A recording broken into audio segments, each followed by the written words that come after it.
काय कॉफी घे ना.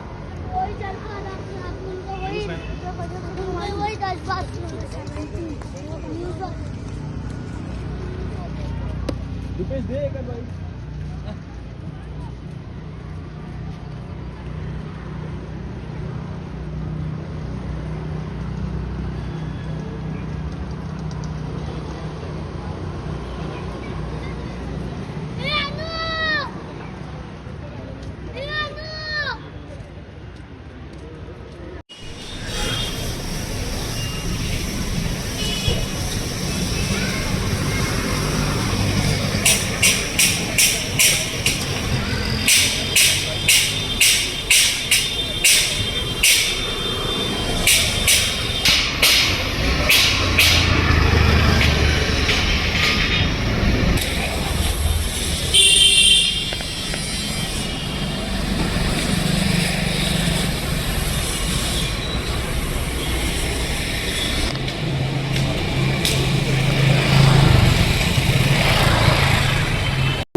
काय जीबीएस संदर्भामध्ये दोन रुग्ण सापडले, काय माहिती? जीबीएस संदर्भात जे दोन रुग्ण सापडलेले आहेत त्यांची ट्रॅव्हल हिस्ट्री आहे.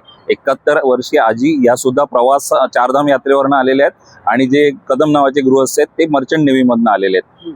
त्यामुळे कदाचित त्यांना त्या तत्सम ठिकाणी त्यांच्या खाण्यामध्ये दूषित खाणं किंवा दूषित पाणी यामुळे तो रोग किंवा तो डिसीज झालेला आहे. पनवेल महानगरपालिकेचे डॉक्टर आनंद गोसावी यांनी सतर्कतेने सर्व रुग्णालयांना याविषयीची माहिती तातडीने पनवेल आरोग्य आपल्या विभागाला कळवण्याचे सूचित केलेले आहे.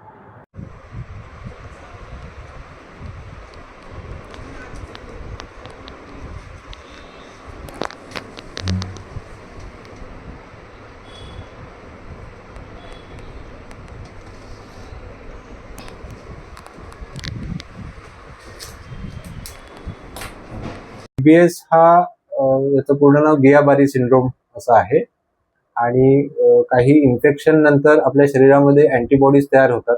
आपल्याच ज्या नसा असतात त्या नसांवरती जे कव्हर असतं त्याला मायलिन शीथ म्हणतात. त्या मायलिन शीथच्या विरुद्ध अँटीबॉडीज तयार होतात आणि त्या अँटीबॉडीज त्या मायलिन शीथला डॅमेज करतात आणि त्याच्यामुळे हा जीबीएस नावाचा आजार होतो. साधारणपणे काही इन्फेक्शन्स झाल्यानंतर 2 आठवड्यानंतर त्याचे इफेक्ट्स दिसायला लागतात की ज्याच्यामध्ये हात पाय किंवा श्वसनाचे स्नायू असतात त्यांना विकनेस येतो आणि मग पेशंटला कधी कधी व्हेंटिलेटरची पण गरज पडू शकते. किती गंभीर आजार आहे? गंभीर आता काही रुग्णांमध्ये तो थोडक्यात सुद्धा रिकवर होतो आणि काही रुग्णांमध्ये पेशंट व्हेंटिलेटर पर्यंत पण जातो, म्हणजे व्हेंटिलेटरची पण गरज पडते. पण रिस्पॉन्स चांगला मिळाला तर तो पूर्ण बरा पण होतो. किती रुग्ण आतापर्यंत? आता सध्या तरी हे 2, आधी पण एखाद दुसरे झालेले आहेत पण आता हे ह्या एका महिन्यामध्ये 2 आले आहेत. कशामुळे रोग होण्याची शक्यता? कशामुळे हे सांगणं अवघड असतं कारण इफेक्ट जो आपल्याला मिळतो तो साधारणपणे म्हणजे आता जसं थिअरीनुसार काही इन्फेक्शन झाल्यानंतर 2 आठवड्यानंतर त्याचा हा इफेक्ट दिसतो. त्याच्यामुळे इन्फेक्शन कसलं झालं हे थोडंसं शोधणं अवघड असतं. पाण्यापासून होण्याची शक्यता नाकारता येते? पाण्यापासून होऊ शकतो. हो. काय लोकांनी क्लिअर करावं? पाणी सध्या तरी उकळून प्यायलेलं चांगलं आणि बाकीचं जे आहे ते शासनाकडून त्याची काळजी घेतली जाते. शुद्ध पाणी मेन त्याचं सप्लाय तेवढं मेन आवश्यक आहे आणि आपण घरी वापरताना पाणी उकळून प्यायले. तुम्ही महापालिकेच्या आरोग्य विभागाची कोऑर्डिनेटिंग हो, त्यांच्याशी झालंय बोलणं, त्यांना पण सांगितलेलं आहे आणि ते त्याच्यावरती पुढे सगळं हे करतायत.